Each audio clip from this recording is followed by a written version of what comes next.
Friends, कैसे हैं आप लोग। आज आपके लिए खास वीडियो क्लास लेके आया हूं जिसके अंतर्गत हम कक्षा 9वीं की गणित का अध्याय दूसरा जिसमें है बहुपद पॉलिनोमियल्स के बारे में हम मुख्य मुख्य बिंदु एवं सूत्रों के बारे में चर्चा करेंगे। तो आइए उसके पहले हम समझ लेते हैं कि हमने पिछली क्लास में क्या पढ़ा है। हमने पिछली क्लास में संख्या पद्धति, नंबर सिस्टम कि मुख्य मुख्य बिंदु एवं सूत्रों का हमने विस्तृत अध्ययन किया है तथा उससे संबंधित क्वेश्चन भी किए हैं। तो हमारा चैप्टर 1 संख्या पद्धति ऑलमोस्ट खत्म हो गया है। आज से हम अध्याय 2 बहुपद की शुरुआत करेंगे। तो आप समझिए कि बहुपद क्या होता है। तो आप लोग कहीं ना कहीं बहुपद के बारे में पहले पढ़े हुए होंगे।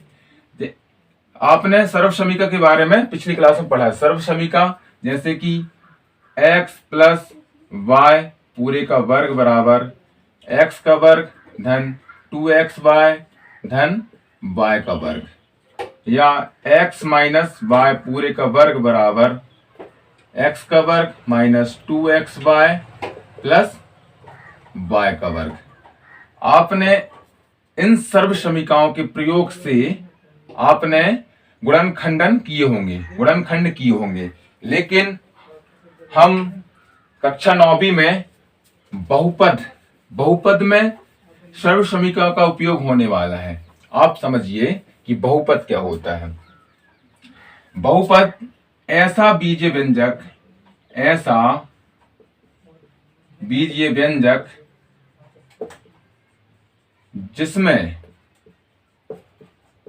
जिसमें एक चर तथा चर के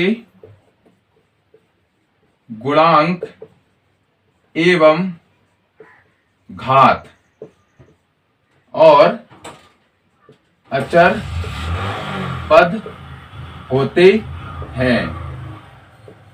जैसे देखिए यहां पर, जैसे ax प्लस बी, यहां देखिए ax प्लस बी। अब यहां पर x जो है वो क्या है, हमारा चर है, चर जिसको हम बोलते हैं वेरिएबल, जिसको वेरिएबल बोलते हैं। और b क्या है, अचर पद जो हो गया चर पद, जिसको बोलते हैं नॉन वेरिएबल।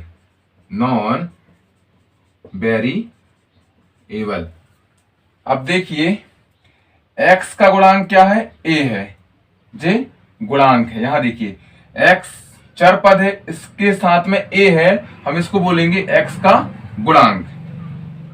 और जे b अचर पद हो गया।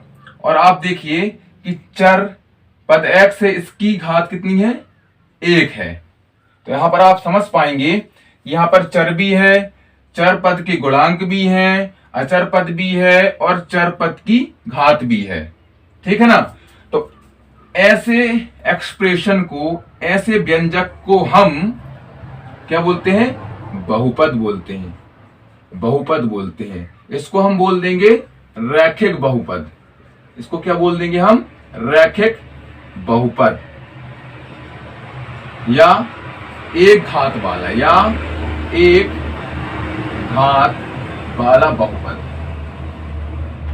तो आपने समझ लिया कि मुख्य तौर पर बहुपद क्या है, बहुपद बनाने के लिए कौन कौन सी चीजों की आवश्यकता पड़ती है, कौन कौन से पदों की आवश्यकता पड़ती है। तो हमको क्या चाहिए, एक चर पद चाहिए, उसकी घात भी होनी चाहिए, अचर पद भी चाहिए और चर पद के गुणांक भी चाहिए।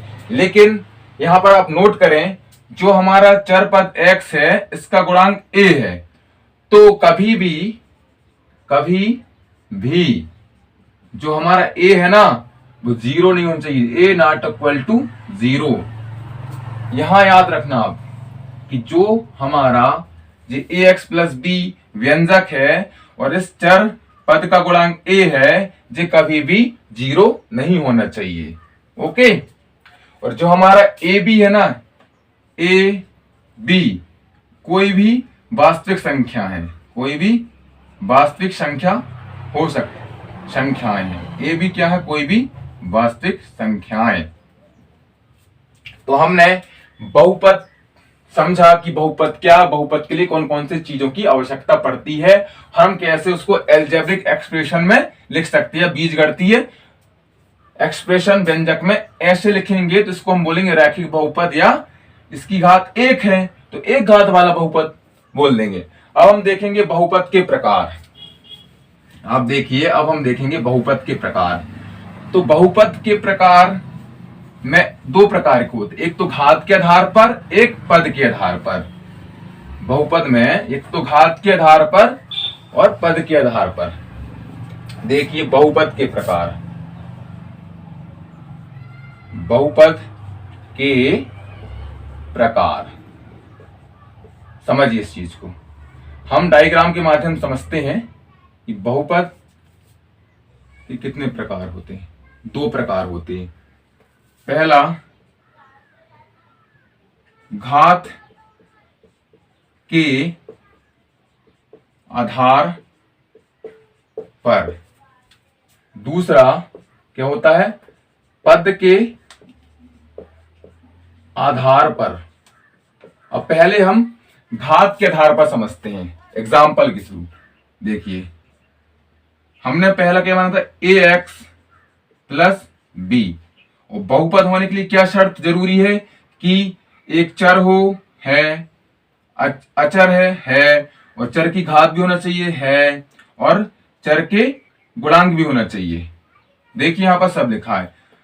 तो ऐसा बीजीय व्यंजक जिसमें चर की घात एक होती है उसे हम एक घात वाला कहते हैं, एक घात वाला बहुपद कहते हैं, एक घात वाला बहुपद कहते हैं।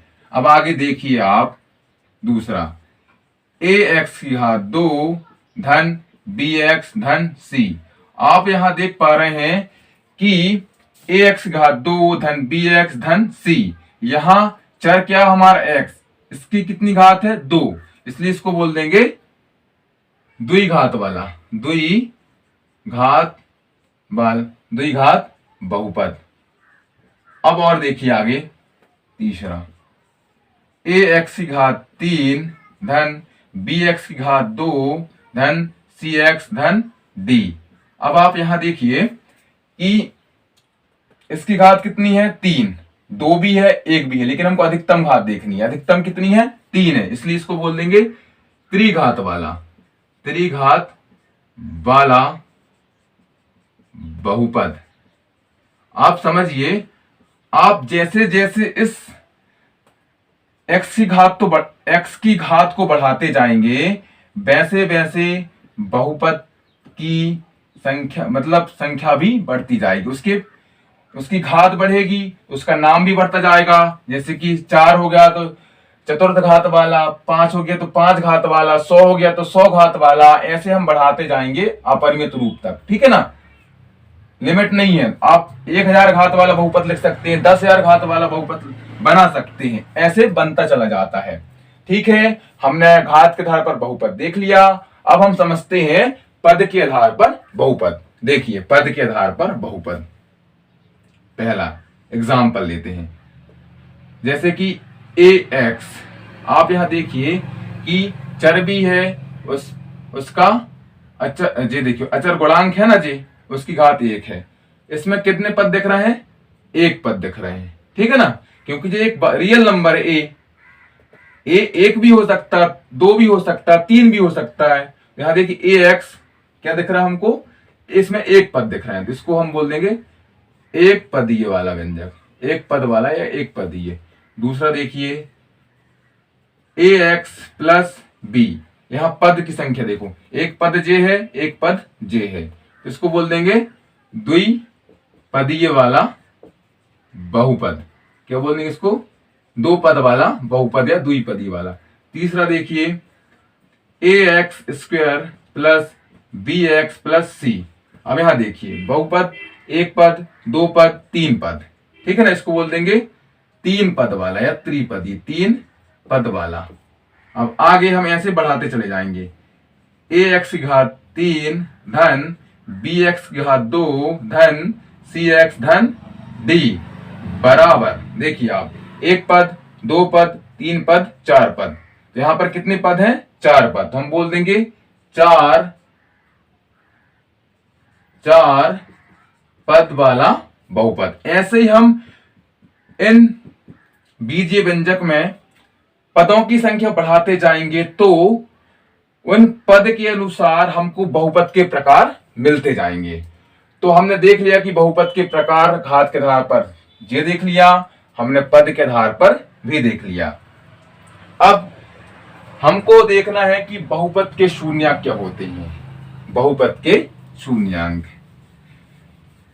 एक चर वाले बहुपद पहले देखेंगे, एक चर वाले बहुपद, उसके बाद हम बहुपद के शून्यक देखेंगे, ठीक है ना। बहुपद के शून्यक क्या होते हैं आपको बहुत अच्छे समझाने वाला हूं, बस आप इस वीडियो को शुरू से लेकर अंत तक देखें। और इस वीडियो में समझ लीजिए कि ये पूरा पार्ट 2 के जितने भी प्रश्नावली है सारी कंप्लीट होने वाली, क्योंकि जो मैं आज बेसिक पढ़ा रहा हूं इससे संबंधित ही प्रश्न आगे बनेंगे जो मैं बेसिक पढ़ा रहा हूं। तो आप इस बेसिक वीडियो क्लास को देखना ना भूलें और ज्यादा से ज्यादा इस वीडियो क्लास को शेयर करें। देखिए, please support, please support. Thank you so much all of you.